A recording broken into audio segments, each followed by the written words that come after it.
Figaro Radio. Le talk décideur. Quentin Périnel. Daniela Riccardi, bonjour. Bonjour.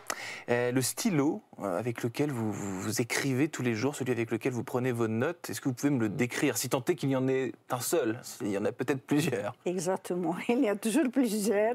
Je prends à droite et gauche, mais mes préférés, à part les Kaweco, qui sont celles institutionnelles qu'on utilise avec Moleskine, mon préféré, c'est celle qui a toutes les couleurs, qu'on peut changer. On pousse le jaune, le vert, là. Quand j'étais enfant, je m'amusais à écrire avec ça. Et vous avez gardé cette habitude de l'enfance, voilà. les couleurs. Je les cherche, où je trouve, j'achète. Bonjour à tous et bienvenue au talk décideur du Figaro, avec aujourd'hui en face de moi Daniela Riccardi, qui aime beaucoup les couleurs, hein, notamment pour les stylos, qui est CEO de Moleskine. Moleskine, l'entreprise au fameux carnet iconique, hein, c'est surtout pour ça historiquement qu'on connaît cette maison, mais pas que, il n'y a pas que des carnets Moleskine en 2023. C'est quoi justement? Comment la marque a évolué avec le temps? Alors, avant tout, en 2023, c'est encore la belle marque qui a été créée comme l'ère de la petit carnet noir, qui était utilisé par les artistes au 19e et qui était devenu un peu un culte. Tous les artistes, ils voulaient avoir un petit carnet noir. Après, le petit carnet noir est disparu et des amis italiens, ils l'ont recréé dans les années 90 et voilà. Maintenant, on est dans le monde entier. Et bon, c'est une marque très, très spéciale.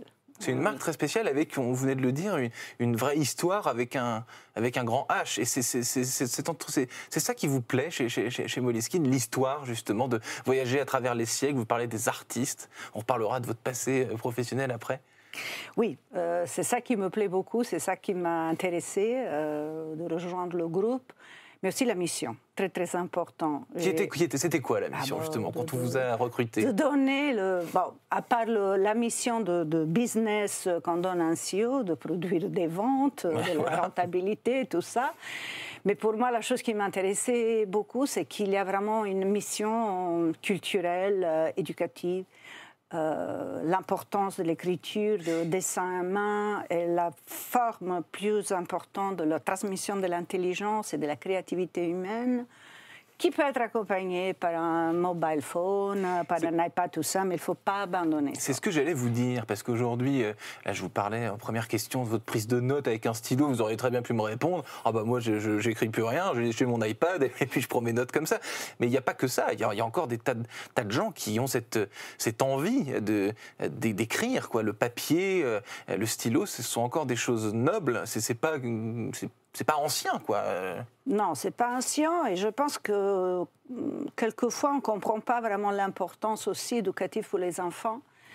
Nous, on a beaucoup de sciences qui est née avec la marque ou qui s'est développée avec la marque sur l'importance pour les enfants, mais aussi pour les personnes plus âgées. C'est une espèce, dans les États-Unis, ils l'appellent journaling, toute cette histoire de rapporter tous les jours sa vie, son expérience.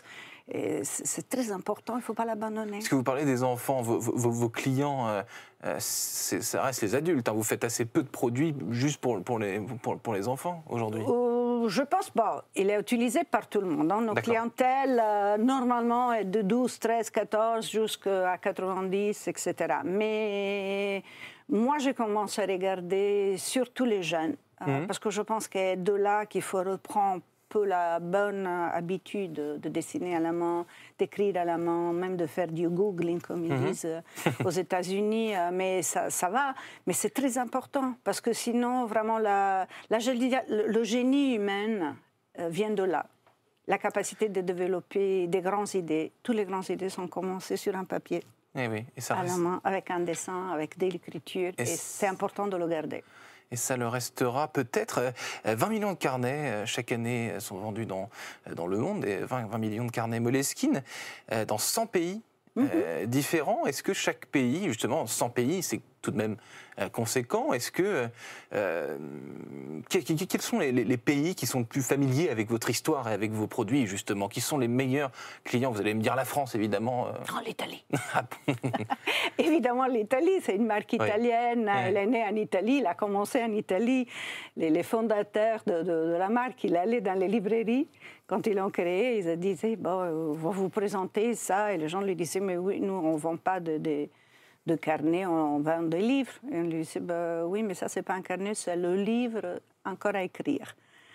Et voilà, et ça a commencé en Italie, mais après, tous les pays d'Europe, la marque est très, très connue, mais aussi aux États-Unis, et en Chine, et au Japon.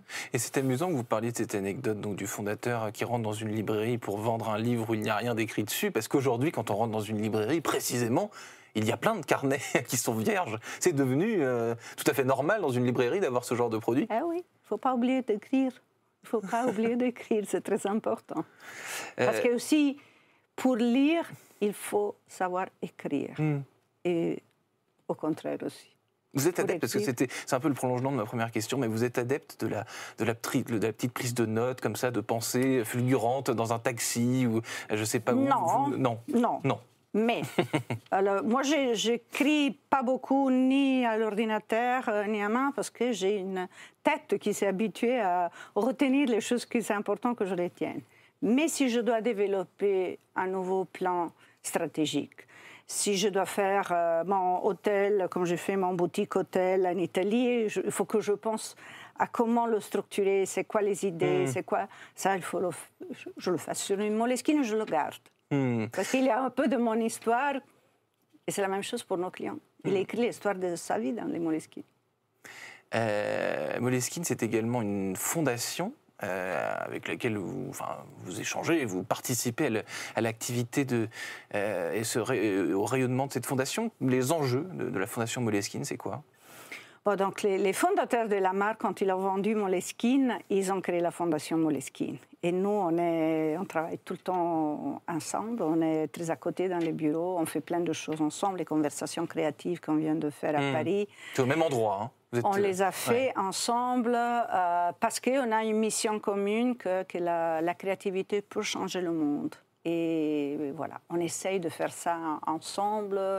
Et c'est très important pour moi que les personnes qui ont créé la marque au début de son histoire, ils sont encore dans la fondation. Et donc, le bout de la marque, le bout de l'histoire de Moleskine, on l'amène ensemble. Parce que c'est amusant, vous m'avez dit tout à l'heure, n'importe quelle invention, n'importe quelle grande création, n'importe quelle grande société, qui sait, a été écrite sur un bout de papier. Ce simple constat, en fait, ça ouvre toutes les portes. Tout à fait. Possibles, imaginables. Il y a plein de photos, vous savez, des gens qui ont inventé les ordinateurs, les e-commerce, le web. Ils sont toujours avec une Moleskine dans ses mains. Et ils nous disent que bon, le début de tout a commencé sur une Moleskine. Et j'y crois. Je pense, pour moi, chaque changement de ma carrière, de ma vie, bon, je l'ai noté là. J'ai noté les premières choses que j'apprenais, les idées que j'avais. Vous êtes une ancienne danseuse professionnelle, vous étiez à l'Académie de danse de Rome. La reconversion donc, en businesswoman, est-ce qu'elle allait de soi? Est-ce que vous avez toujours été une businesswoman, même lorsque vous étiez danseuse professionnelle? Je ne sais pas, je ne pense pas que j'étais un businesswoman. J'adorais la danse. Je suis devenue, parce que quand j'ai terminé l'académie, donc on ne pouvait pas continuer l'académie et faire la danseuse et faire l'université. Moi, je voulais faire l'université aussi, donc j'ai quitté la carrière professionnelle, j'ai continué à danser, j'adore la danse.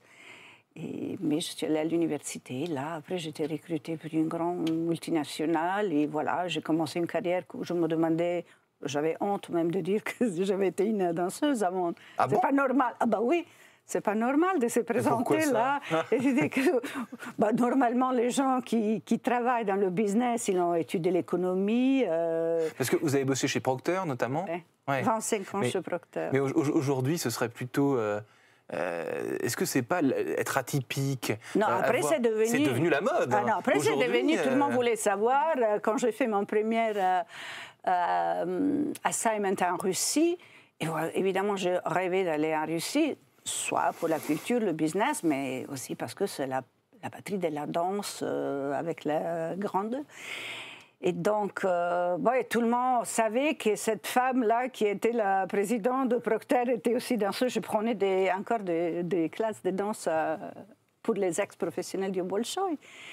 Et donc, un magasin très important, il m'a venu interviewer. Il a amené le toutou de Maya Plisetskaya. Il voulait prendre des photos de moi, toutou, parce qu'il a dit on n'a jamais rencontré un président, une femme qui était danseuse. Et j'ai dit voilà, avec le toutou, non, merci. Mais vous en parlez avec passion encore, en tout cas. Tout à fait, tout à fait. Et Procter l'a utilisé beaucoup. La chose plus choquante est qu'après quelques semaines, je rentre chez moi au bureau et je vois plein d'emails qui disaient your interview, ton interview, votre interview. Je me dis, mais de quoi il parle là? Parce que je pensais que c'est en russe.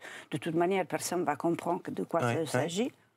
Et il avait mis sur la homepage de Procter & Gamble ma photo, un leotard de danse. Et voilà, ça a été... Je pense que pour Procter et en général, un peu pour les grandes compagnies, c'est important de voir que les gens qui travaillent là, ce n'est pas des robots business, mais c'est des personnes, et que la créativité, même là, il a un rôle très important. À l'ère de l'intelligence artificielle et de digital, de l'IA, c'est rassurant, entre guillemets, d'avoir des profils, des talents créatifs. Vous l'avez évoqué rapidement, cette fin d'année, vous organisez des conversations créatives à l'hôtel de Crillon, donc Palace Parisien. Le rôle de ces conversations, c'est quoi? Qu'est-ce qu'on va y dire? Pourquoi l'hôtel de Crillon, par exemple? Alors, cette idée est née d'un de mes collaborateurs. Il nous reste 1 minute 30, donc ça va être assez... Parce qu'on essayait de reproduire l'idée de café littéraire. Ah. Parce qu'à l'époque de café littéraire, où les artistes se rencontraient avec un café ou avec quelque chose d'autre, et avec ces carnets dans lesquels ils écrivaient, prenaient des notes... voilà, c'est comme ça que les carnets ont commencé à être utilisés, parce que les artistes sortaient de son atelier, sortaient de sa bibliothèque, ils voyageaient, tout ça. Et ils se rencontraient avec les artistes. Donc on voulait faire la même chose, mais dans une manière plus moderne, un peu plus intime. Et voilà, on a commencé comme par hasard à voir si c'était une bonne idée ou non. Et je pense que... Bon, c'est une expérimentation, en tout cas. Oui, mais j'ai eu la chance de participer à la dernière qui était avec Adi de Preto, et c'était émotionnant. D'écouter une personne, un vivant d'un petit comité presque, parce qu'il n'y a pas plus que 50 personnes, l'expérience, l'aspiration de personnes qui ont commencé sans avoir rien, mais avec des espoirs, avec une vision, avec un désir, qui après s'est transformé. Ils se transforment en des spokespersons pour l'humanité, non? Imaginez combien de jeunes écoutent ces chansons, ces messages. Comme ça, je pense qu'on va continuer à le faire, on va choisir chaque fois. Merci infiniment, Daniela Riccardi. Vous êtes CEO de Moleskine et je vous remercie d'avoir répondu à mes questions pour le Talk Décideur du Figaro. À très bientôt.